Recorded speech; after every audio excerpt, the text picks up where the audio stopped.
Hello friends, welcome back to our channel find everything. Last lecture में हमने latch के बारे में पढ़ा था और उन्हीं सर्किट को हमने मल्टी सिम में इंप्लीमेंट करके भी देखा था। आज हम देखेंगे फ्लिप फ्लॉप सर्किट के बारे में कि फ्लिप फ्लॉप होते क्या हैं और फ्लिप फ्लॉप कैसे वर्क करते हैं और कितने टाइप के होते हैं और इनको हम मल्टी सिम में कैसे इंप्लीमेंट कर सकते हैं और इनका बिहेवियर हम कैसे चेक कर सकते हैं। तो बेसिकली फ्लिप फ्लॉप चार टाइप के होते हैं। पहला हमारा एसआर फ्लिप फ्लॉप, दूसरा डी फ्लिप फ्लॉप, तीसरा जेके फ्लिप फ्लॉप और चौथा टी फ्लिप फ्लॉप। तो सबसे पहले हम देखेंगे एसआर फ्लिप फ्लॉप के बारे में। तो लास्ट लेक्चर में हमने इस सर्किट का एनालिसिस किया था, ये केवल इतने पोर्शन का। तो ये जो सर्किट कहलाता है ये हमारा लैच कहलाता था। तो इसमें जो आउटपुट आता था वो अनकंट्रोलेबल होता था, मतलब कि हमने यहाँ पर कुछ इनपुट दिया और उसके करस्पॉन्डिंग हमको यहाँ पर कुछ आउटपुट मिलने लगता था और इस आउटपुट को हम किसी भी तरीके से कंट्रोल नहीं कर सकते थे। तो क्या हो कि हमारे पास कोई ऐसा तरीका आ जाए कि हम इस आउटपुट को कंट्रोल कर सकें, मतलब कि जब हम चाहें तब ये आउटपुट जनरेट करे। तो एक ऐसा तरीका है जिसके थ्रू हम इस आउटपुट को कंट्रोलेबल बना सकते हैं। वो है कि या तो हम एक इनेबल सिग्नल यूज करें या एक क्लॉक सिग्नल यूज करें। अब इनेबल या क्लॉक सिग्नल क्या होते हैं कि जब तक हम इनेबल सिग्नल को इनेबल नहीं करेंगे तब तक एस और आर पर हम कुछ भी वैल्यू दें, यहाँ पर जो भी आउटपुट पहले से होगा वही आउटपुट हमेशा बना रहेगा। कब तक? जब तक कि हम इस इनेबल सिग्नल को इनेबल ना करें। और जैसे ही हम इस इनेबल सिग्नल को इनेबल कर देंगे उसके बाद एस और आर की वैल्यू के अकॉर्डिंग यहाँ पर आउटपुट जनरेट होगा। तो इस तरीके से हम इनेबल सिग्नल के थ्रू इसके आउटपुट को कंट्रोल कर सकते हैं। तो ये जो पूरा अरेंजमेंट है इसको हम बोलते हैं एसआर फ्लिप फ्लॉप, या जैसे हमने यहाँ पर क्लॉक सिग्नल यूज किया है तो इसको हम क्लॉक लैच भी बोल सकते हैं। तो आज हम इसी सर्किट का एनालिसिस करेंगे और देखते हैं कि ये कैसे वर्क करता है। तो आइए देखते हैं। तो इस सर्किट के लिए ये फंक्शन टेबल है। जैसे कि हम यहाँ पर देख रहे हैं कि जब तक क्लॉक सिग्नल डिसेबल है, मतलब 0 है, तब तक एस और आर पर कुछ भी वैल्यू रहे, यहाँ पर जो आउटपुट होंगे, जो प्रीवियसली जो आउटपुट थे वही यहाँ पर रहेंगे। और जैसे ही हमने यहाँ पर क्लॉक सिग्नल को इनेबल किया तो एस और आर की वैल्यू के अकॉर्डिंग यहाँ पर ये आउटपुट आने लगते हैं। तो ये आउटपुट कैसे आते हैं तो इसका हम एनालिसिस कर लेते हैं। तो इस फंक्शन टेबल को बनाने के लिए जैसा हमने लैच के केस में एनालिसिस किया था वैसे ही यहाँ पर करेंगे। लैच के केस में हमने क्या किया था, एक स्टेट अज्यूम करी थी और उस स्टेट के अकॉर्डिंगली हमने उस सर्किट का एनालिसिस किया था। तो यहाँ पर भी हम स्टेट अज्यूम कर लेते हैं। सपोज हम एस और आर पर देते हैं 0 1, तो हमने एस पर दे दिया 0 और आर पर दे दिया 1। तो अब इस सर्किट का एनालिसिस करना है। तो इस सर्किट का एनालिसिस करने के लिए हमको नैंड गेट की जो ट्रूथ टेबल है वो पता होनी चाहिए और उसकी क्या प्रॉपर्टी होती है वो पता होनी चाहिए। तो सबसे पहले हम नैंड गेट की ट्रूथ टेबल देख लेते हैं। तो अगर हम नैंड गेट की ट्रूथ टेबल बनाएं तो जैसे हमने यहाँ पर नैंड गेट की ट्रूथ टेबल बना ली है, तो यहाँ से इस टेबल को देखने पर या ऑब्जर्व करने पर हम ये देख सकते हैं कि अगर नैंड गेट में एक भी इनपुट 0 होता है तो उस केस में नैंड गेट का आउटपुट हमेशा क्या होता है, 1 होता है, जैसा कि हम यहाँ पर देख रहे हैं। हमको दूसरा इनपुट देखने की जरूरत ही नहीं पड़ती। अगर नैंड गेट में एक इनपुट 0 है तो हम ब्लाइंडली बोल सकते हैं कि उसका आउटपुट क्या होगा, 1 होगा। तो जैसे कि हमने s = 0 और r = 1 रखा है और क्लॉक सिग्नल को हमने 1 रखा है, तो अब इस केस में क्या होगा, यहाँ पर आएगा 1 और यहाँ पर भी 1। तो ऑब्वियस सी बात है 0 1 के केस में यहाँ का आउटपुट क्या होगा, 1, और ये आउटपुट इस गेट के लिए इनपुट का काम करेगा तो इसके इनपुट पर क्या आएगा, 1। सिमिलरली यहाँ पर 1 1 के केस में इस गेट का आउटपुट क्या होगा, 0, और ये 0 इस गेट के लिए इनपुट की तरह काम करेगा। तो जैसा कि अब हम यहाँ पर देख रहे हैं कि यहाँ पर 1 है और यहाँ पर 0 है। तो अब इस वाले गेट के लिए हमको इस गेट का एक इनपुट पता है बट इसका दूसरा इनपुट हमको नहीं पता, तो इस गेट का आउटपुट अभी हम नहीं बता सकते। बट यहाँ पर हमको पता है कि नैंड गेट का एक इनपुट 0 है, तो हमको ऑलरेडी पता है कि नैंड गेट में अगर एक भी इनपुट 0 होता है तो आउटपुट हमेशा क्या होगा, 1। तो इसके करस्पॉन्डिंग यहाँ पे आउटपुट क्या आ जाएगा 1, और ये 1 फीडबैक होके यहाँ पे आएगा, और 1 1 के करस्पॉन्डिंग इस गेट का आउटपुट अब क्या हो जाएगा 0, और इस तरीके से हमको यहाँ पर ये आउटपुट मिल गया। तो जैसा कि हम यहाँ पे भी देख रहे हैं कि जब हम s इक्वल टू 0 और r इक्वल टू 1 रखते हैं तो q की वैल्यू हमारी 0 आई है और qr की वैल्यू 1, और वही हमको यहाँ पर मिल रहा है। ठीक है, तो ये हमारा हो गया पहला स्टेट। तो इसके बाद हम क्या करते हैं, इसके दोनों इनपुट को हम 0 कर देते हैं, तो s 0 और r की वैल्यू भी 0, और हमारा क्लॉक सिग्नल तो 1 पर ही रहेगा।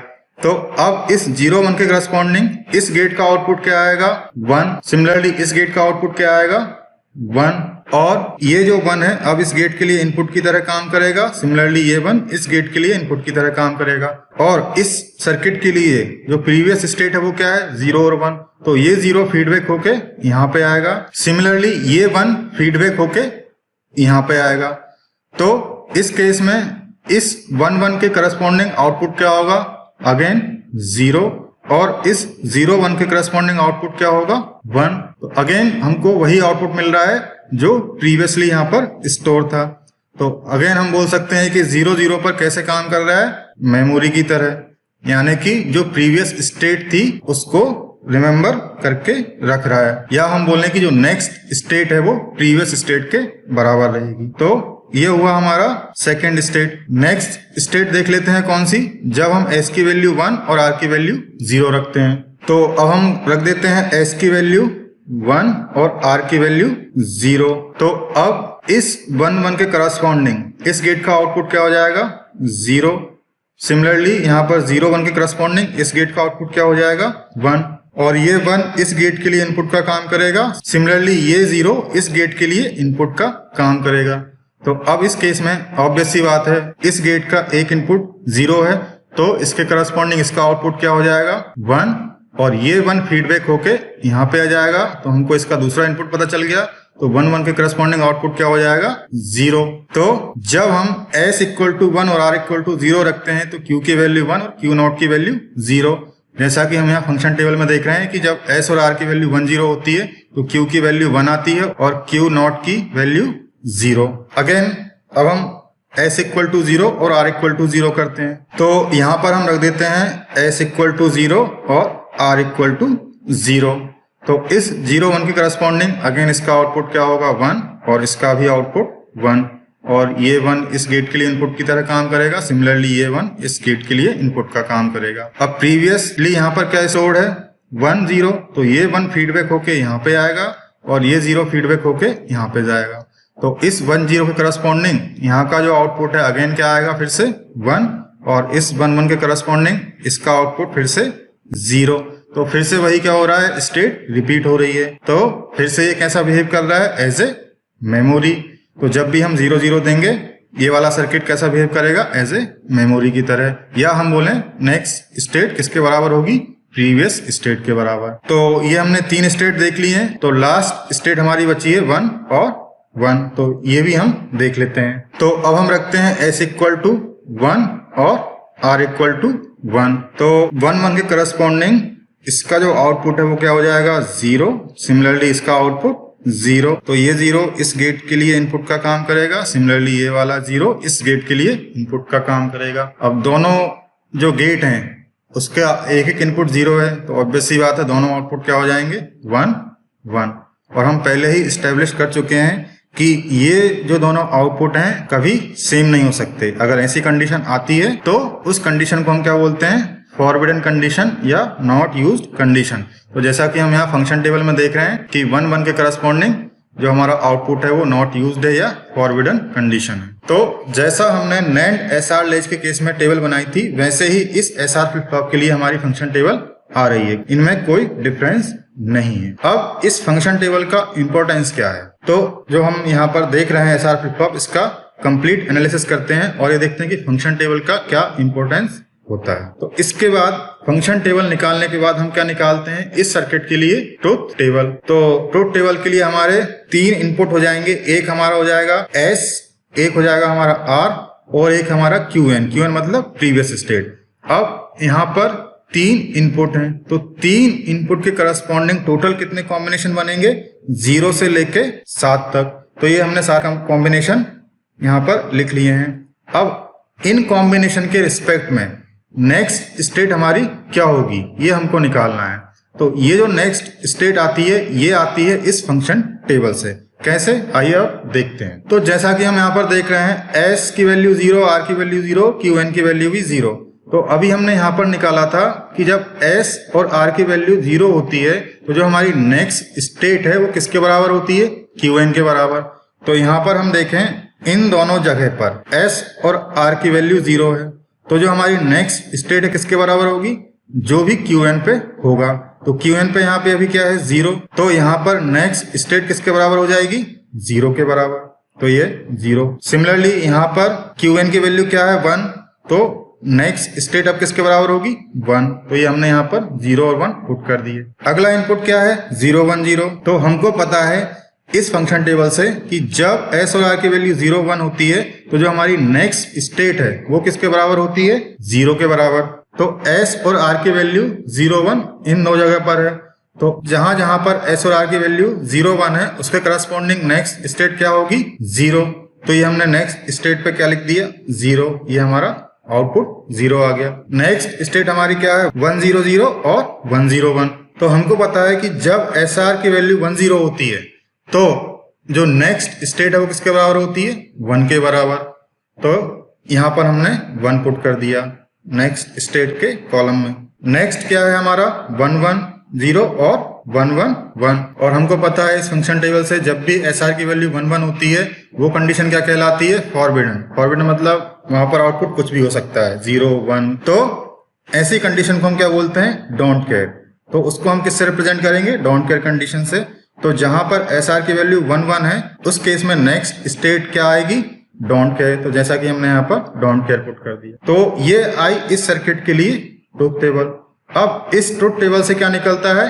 Characteristics equation. तो इसके लिए हम क्या करेंगे? एक के मैप बनाएंगे। किसके बीच में? इन 3 इनपुट के बीच में। तो जैसा कि हमने यहाँ पर एक के मैप बनाया है, तो 1 कहाँ पर था हमारा? एक तो 0 0 1 पर 1 था, तो 0 0 1 पर हमने ये 1 पुट कर दिया। सिमिलरली 1 0 0 पर था तो 1 0 0 पर 1 पुट कर दिया। फिर 1 0 1 पर था तो ये 1 0 1 पर पुट कर दिया। और ये डोंट केयर कंडीशन थी 1 1 0 और 1 1 पर, तो ये हमने यहाँ पर 1 1 और 1 1 0 पर ये डोंट केयर कंडीशन पुट कर दी। तो इस के मैप को सॉल्व करने के बाद अगर आपको के मैप सॉल्व करना नहीं आता है तो आप मुझे कमेंट सेक्शन में लिख के बता सकते हैं, हम उस पर अलग से एक लेक्चर बना देंगे। तो यहाँ पर हमारा एक ये ग्रुप बन रहा है और ये ग्रुप बन रहा है। इसको सॉल्व करने पर जो हमारा नेक्स्ट स्टेट है उसके लिए जो फंक्शन निकल रहा है वो आपका ये है s plus are bar qn। और इस इक्वेशन को हम बोलते हैं कैरेक्टरिस्टिक इक्वेशन। तो इस इक्वेशन के थ्रू भी आप नेक्स्ट स्टेट निकाल सकते हो अगर आपको s, r और qn की वैल्यू पता हो तो इस तरीके से हम इस टेबल से कैरेक्टरिस्टिक इक्वेशन निकाल सकते हैं। नेक्स्ट है हमारा एक्साइटेशन टेबल। अब ये जो एक्साइटेशन टेबल है ये निकलती है इस ट्रुथ टेबल से। कैसे, वो भी हम यहाँ पर देख लेते हैं। अब एक्साइटेशन टेबल होती क्या है सबसे पहले तो हम ये समझें। तो जैसा हम ट्रुथ टेबल में क्या करते थे कि इनपुट के करस्पॉन्डिंग आउटपुट क्या आएगा वो हम निकालते थे। एक्साइटेशन टेबल में हम क्या निकालेंगे कि जो हमारे आउटपुट हैं उसके करस्पॉन्डिंग इनपुट पर क्या वैल्यू आएगी, ये हम निकालते हैं किसमें? एक्साइटेशन टेबल में। तो ये एक्साइटेशन टेबल कैसे बनती है ये हम देख लेते हैं। तो हमारे 2 आउटपुट थे qn और qn प्लस 1। तो इनको हमने अब इस एक्साइटेशन टेबल में ये एज ए इनपुट काम करेंगे और जो ट्रुथ टेबल में हमारे s और r इनपुट थे वो इस एक्साइटेशन टेबल में आउटपुट की तरह काम करेंगे। तो अब ये 2 इनपुट के करस्पॉन्डिंग कितने टोटल कॉम्बिनेशन बनेंगे? 0 से लेके 3 तक, जो कि हमने यहाँ पर पुट कर दी हैं। अब ये वैल्यूज कैसे आती हैं ये हम निकालते हैं। तो यहाँ पर qn और qn प्लस 1 की वैल्यू क्या है? 0 0। तो अब ये 0 0 वैल्यू आप यहाँ पर देखेंगे कहां पर? इस ट्रुथ टेबल में कि qn और qn प्लस 1 की वैल्यू 0 0 कहां पर है। तो जैसा कि हम देख रहे हैं एक तो qn प्लस 1 की वैल्यू 0 0 यहां पर है और एक यहां पर है।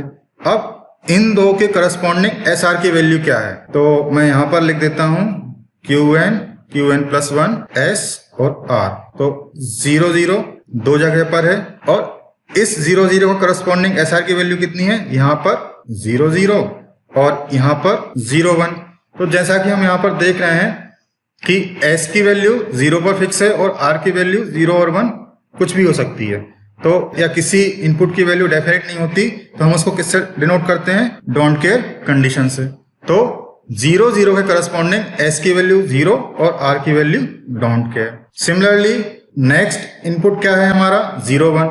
तो अब हम यहाँ पर देखते हैं कि Qn और Qn+1 की वैल्यू 0 1 कहाँ पर है। तो एक तो यहाँ पर है और आई थिंक एक ही जगह पर है। तो Qn+1 की वैल्यू 0 1 यहाँ पर है। इसके करस्पॉन्डिंग SR की वैल्यू क्या है? 1 0। तो ये हमने यहाँ पर 1 0। नेक्स्ट हमारी स्टेट क्या है?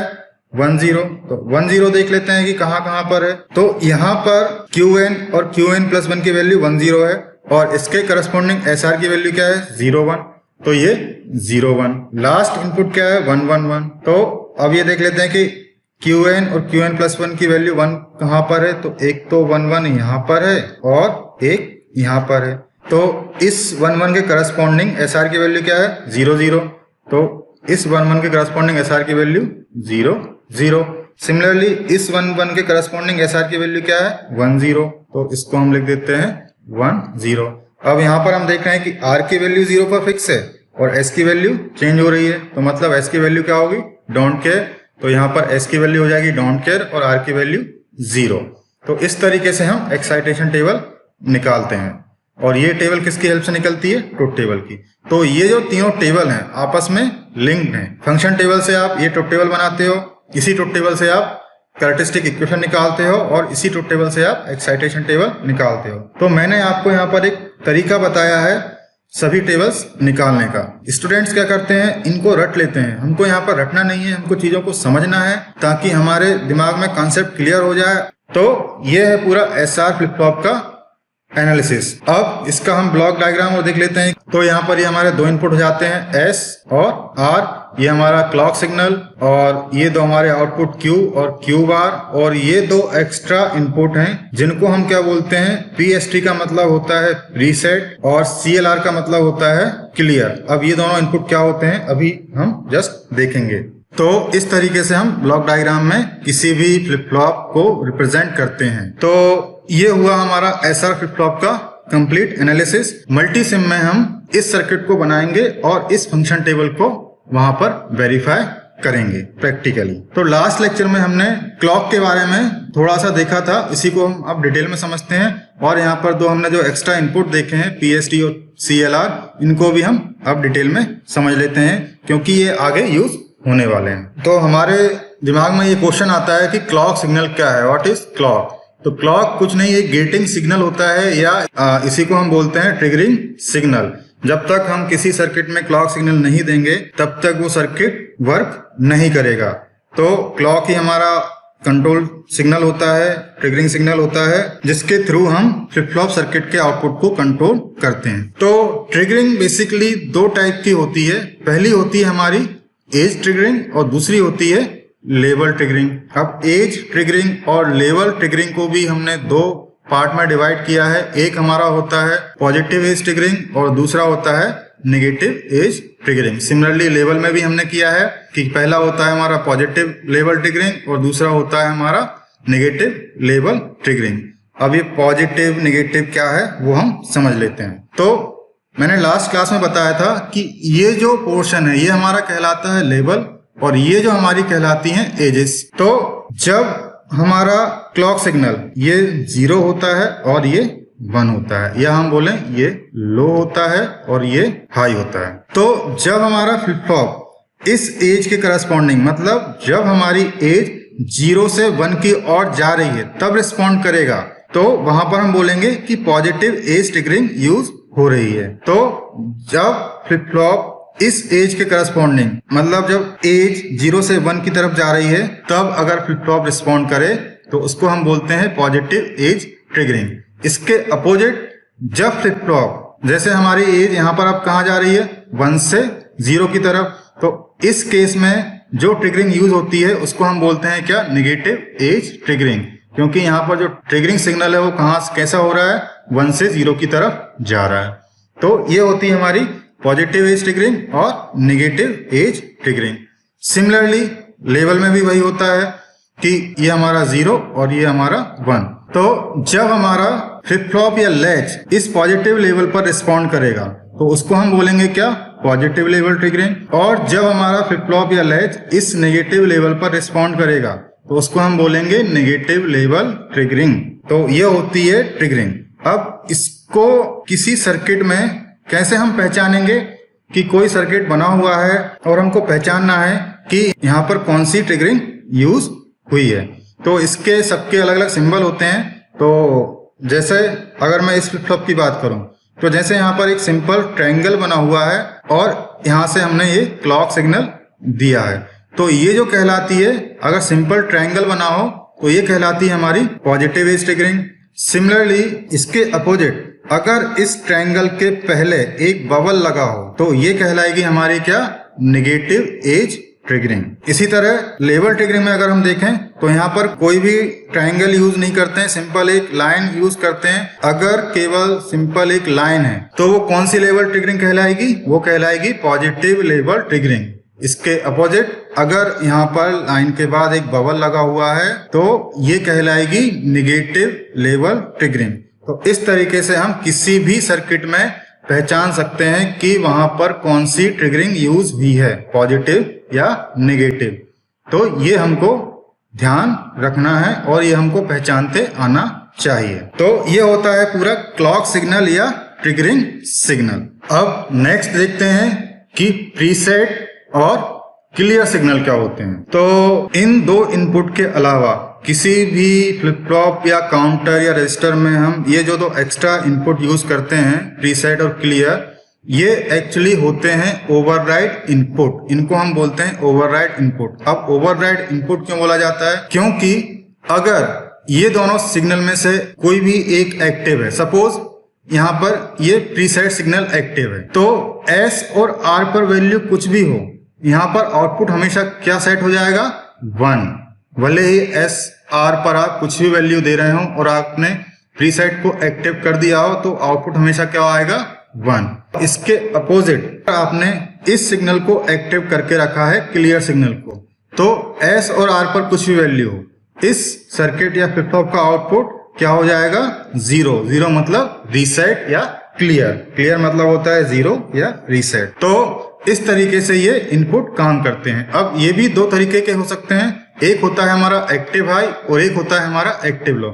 जैसा कि हम यहाँ पर देख रहे हैं, यहाँ पर सिंपल एक लाइन है, तो इसका मतलब है ये जो प्रीसेट और क्लियर सिग्नल यूज हुए हैं ये हमारे एक्टिव हाई हैं। और इसके अपोजिट यहाँ पर हम क्या यूज कर रहे हैं, इस लाइन के बाद एक बबल बना हुआ है, तो इस बबल का मतलब होता है कि ये जो सिग्नल है वो क्या है, एक्टिव लो। तो ये हमको पता होना चाहिए। तो इस तरीके से ये प्रीसेट और क्लियर काम करते हैं। इसको हमने एक टेबल में समराइज किया है कि अगर क्लियर एक्टिव है तो जो हमारा आउटपुट है वो किस पे आ जाएगा, 0 पर। सिमिलरली अगर प्रीसेट एक्टिव है तो जो हमारा आउटपुट है वो क्या आ जाएगा, 1। और अगर दोनों ही इनएक्टिव हैं तो ये जो फ्लिप फ्लॉप है वो नॉर्मल ऑपरेशन करेगा, मतलब एस और आर की वैल्यू के करस्पॉन्डिंग यहाँ पर आउटपुट आएंगे। और अगर दोनों एक साथ एक्टिव हो जाएं तो इस कंडीशन को हम परमिट नहीं करते हैं। ये दोनों सिग्नल एक साथ एक्टिव नहीं हो सकते हैं, इन दोनों में से केवल एक ही एट ए टाइम एक्टिव हो सकता है, ये हमको ध्यान रखना है। तो ये होते हैं प्रीसेट और क्लियर सिग्नल। तो ये हुआ हमारा क्लॉक और प्रीसेट क्लियर के बारे में। अब हम देखते हैं नेक्स्ट फ्लिप फ्लॉप, जो कि हमारा क्या है, डी फ्लिप फ्लॉप। इसको हम डिले फ्लिप फ्लॉप भी बोलते हैं या डेटा स्टोरेज फ्लिप फ्लॉप भी बोला जाता है। तो ये फ्लिप फ्लॉप का फंक्शन और भी इजी है, जैसा हमने एसआर के केस में पढ़ा था। तो एसआर से ही हमारा डी फ्लिप फ्लॉप बनता है। हमको कुछ नहीं करना है, जो हमारा एस इनपुट था वहां से हम इनपुट लेंगे और इस इनपुट को हम एक नॉट गेट के थ्रू पास करेंगे और इसको हम आर से कनेक्ट कर देंगे। तो जो हमने एसआर फ्लिप फ्लॉप बनाया था उसी से हम डी फ्लिप फ्लॉप इस तरीके से बना सकते हैं और इसको हम ऐसे रिप्रेजेंट कर सकते हैं। तो जैसा कि हम यहाँ पर देख रहे हैं कि यहाँ पर हमने एस वाले सिग्नल को इस नॉट गेट के थ्रू पास करके आर से कनेक्ट कर दिया है, तो ये हमारा अब डी इनपुट हो गया। तो अब ये हमारा जो सर्किट है कैसे काम करेगा, डी फ्लिप फ्लॉप की तरह। अब हम इसकी फंक्शन टेबल देख लेते हैं। तो फंक्शन टेबल अगर हम इसकी देखें तो जब क्लॉक सिग्नल 0 है तो ऑब्वियस सी बात है ये जो सर्किट है वो इनेबल नहीं रहेगा। तो डी पे आप कुछ भी दो तो नेक्स्ट स्टेट हमेशा जो पुरानी स्टेट है उसके बराबर ही रहेगी। अब हमने क्लॉक सिग्नल को इनेबल कर दिया मतलब 1। तो डी फ्लिप फ्लॉप में क्या होता है, जो भी हम डी पर देंगे वही आउटपुट हमको आउटपुट पर मिलेगा। तो जैसा कि हम यहाँ पर देख रहे हैं डी पर हमने 0 दिया तो जो हमारी नेक्स्ट स्टेट है वो भी 0 के बराबर, और यहाँ पर हमने डी पे 1 दिया तो नेक्स्ट स्टेट है वो 1 के बराबर। तो ये सबसे सिंपल फ्लिप फ्लॉप होता है क्योंकि हम यहाँ पर जो इनपुट देते हैं वही हमको आउटपुट पर मिलता है। अब इसकी ट्रुथ टेबल निकाल लेते हैं। तो ट्रुथ टेबल के लिए यहाँ पर हमारे 2 इनपुट हो गए QN और D। तो इसकी करस्पॉन्डिंग हमारे ये 4 कॉम्बिनेशन बनेंगे 0 0 से लेके 1 1 तक। तो अब हमको पता है कि नेक्स्ट स्टेट किसके बराबर होती है, डी पर जो भी रहेगा। तो डी पर यहाँ पर जैसे 0 है तो ये यहाँ पर नेक्स्ट स्टेट 0 के बराबर। सिमिलरली यहाँ पर 1 है तो यहाँ पर भी 1, यहाँ पर 0 तो यहाँ पर भी 0, यहाँ पर 1 तो यहाँ पर भी 1। तो हम इसकी जो कैरेक्टरिस्टिक इक्वेशन लिख सकते हैं कि जो हमारी नेक्स्ट स्टेट है किसके बराबर रहेगी, डी के बराबर। सिमिलरली अगर हमको एक्साइटेशन टेबल निकालना है तो एक्साइटेशन टेबल निकालने के लिए ये हमारे 2 इनपुट हो जाएंगे QN और QN प्लस 1।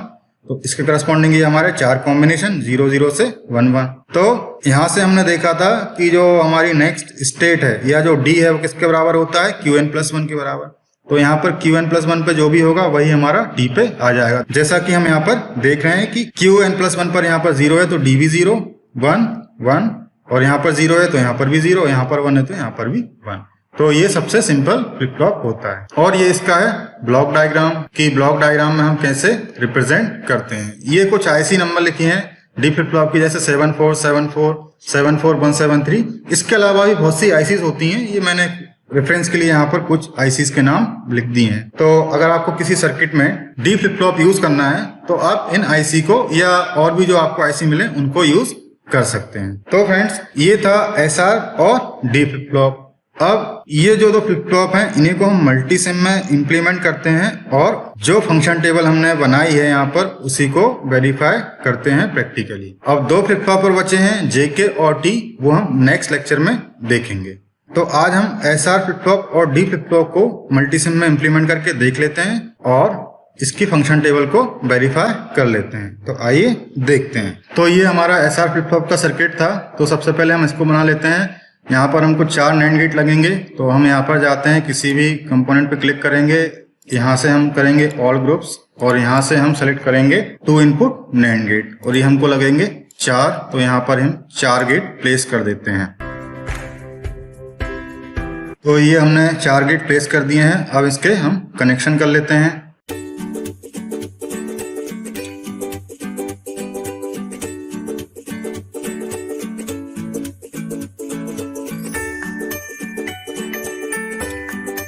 तो ये हमने यहाँ पर कनेक्शन कर लिए हैं। अब हमको यहाँ पर क्लॉक सिग्नल देना है। एक तो आप यहाँ पर जाएंगे प्लेस सोर्स में, यहाँ पर डिजिटल सोर्स और यहाँ पर आपको मिलेगा डिजिटल क्लॉक। तो इसको भी आप यहाँ पर यूज कर सकते हैं या इसकी जगह आप यही इंटरेक्टिव डिजिटल कांस्टेंट को यूज कर सकते हैं। तो हम यहाँ पर यही यूज करेंगे इंटरेक्टिव डिजिटल कांस्टेंट और इसको यहाँ पर हम कनेक्ट कर देंगे।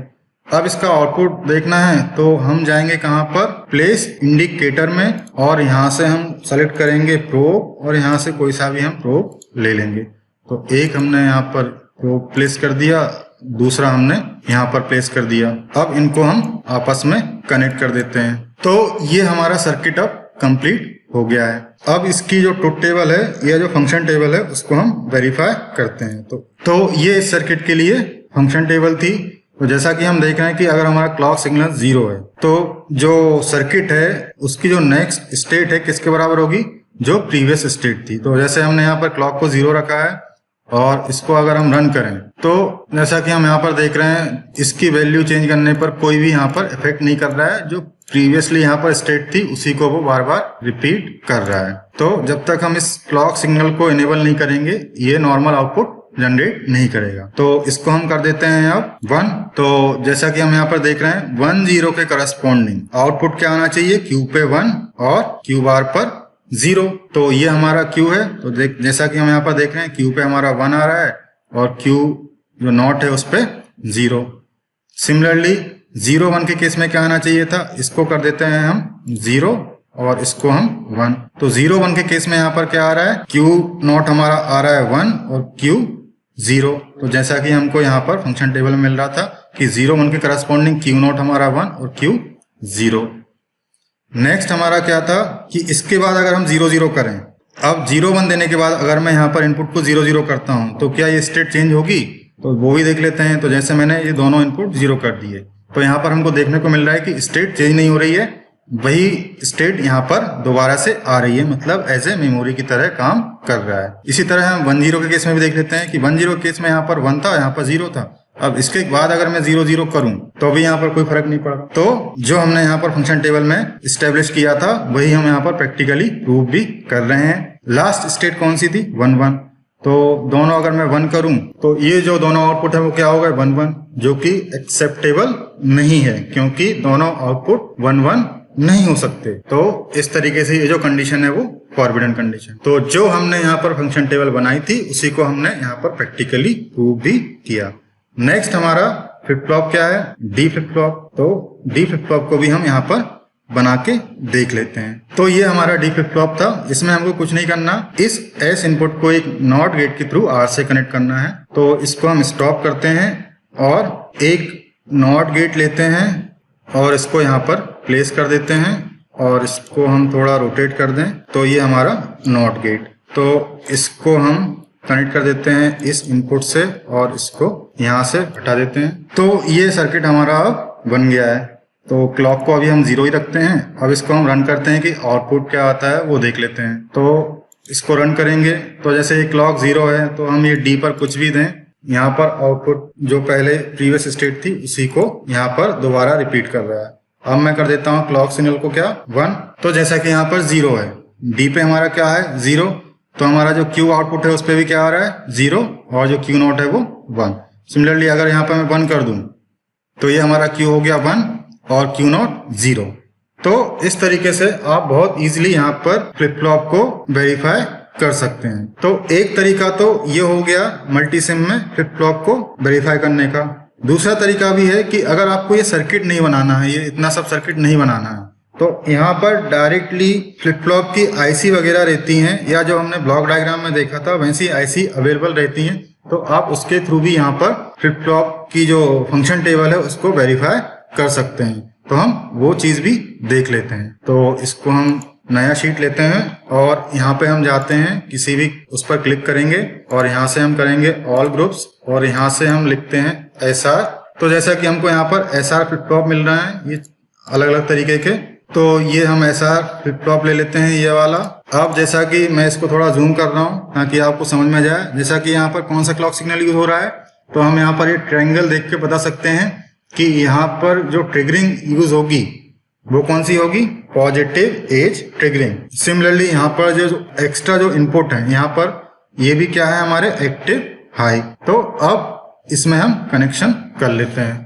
तो एस और आर की वैल्यू चेंज करने के लिए हम फिर से वही लेंगे इंटरेक्टिव डिजिटल कांस्टेंट और इनको हम कनेक्ट कर देंगे इस तरीके से। सिमिलरली इसको भी। तो ये दोनों इनपुट हमारे कनेक्ट हो गए हैं। अब हमको यहाँ पर क्लॉक सिग्नल देना है, तो यहाँ पर हम क्लॉक सिग्नल देंगे कौन सा, ये वाला डिजिटल क्लॉक। तो यहाँ पर हमने ये क्लॉक सिग्नल को यहाँ पर कनेक्ट कर दिया है। अब इसको हम करते हैं रन। तो सबसे पहले हम स्टेट रखते हैं 0 1। तो ये हमारा S है, S की वैल्यू 0 और R की वैल्यू 1। जैसा कि हम यहाँ पर देख रहे हैं जब S और R की वैल्यू 0 और 1 होती है तो Q की वैल्यू 0 आती है और Q0 की 1। वैसा ही आउटपुट हमको यहाँ पर भी मिल रहा है। अब इसके बाद अगर मैं 0 0 करूं तो ये स्टेट चेंज नहीं होगी, जैसा कि हम यहाँ पर देख रहे हैं कि स्टेट चेंज नहीं हुई है। नेक्स्ट हमारा इनपुट क्या था 1 0। तो यहाँ पर हम कर देते हैं S की वैल्यू 1 और R की वैल्यू 0। तो 1 0 के केस में हमारा Q आता है 1 और Q0 आता है 0, जैसा कि हम यहाँ फंक्शन टेबल में देखने को मिल रहा है। और इसके बाद अगर हम 0 0 करें तो इस स्टेट पर कोई भी फर्क नहीं पड़ेगा। और लास्ट स्टेट हमारी क्या थी 1 1। तो ये 1 और ये 1, तो जो हमारा दोनों आउटपुट क्या आ रहे हैं अब 1, जो कि क्या होती है हमारी फॉरबिडन कंडीशन। तो इस तरीके से भी आप यहाँ पर आसानी से इस block diagram SR flip flop के थ्रू इस फंक्शन टेबल को वेरीफाई कर सकते हैं। सिमिलरली ये जो डी फ्लिप फ्लॉप है, इसको भी हम इस तरीके से सर्किट बनाने की जगह डी फ्लिप फ्लॉप की आईसी के हेल्प से इम्प्लीमेंट कर सकते हैं। तो जैसे अगर मैं डी फ्लिप फ्लॉप को सर्च करूं तो न्यू डिजाइन कर लेते हैं और यहाँ पर हम क्लिक करते हैं ऑल ग्रुप्स और यहाँ पर हम सर्च करते हैं। जैसे कि हमने यहाँ पर कुछ आईसीज के नाम लिखे थे 7474, तो ये देख लेते हैं 7474।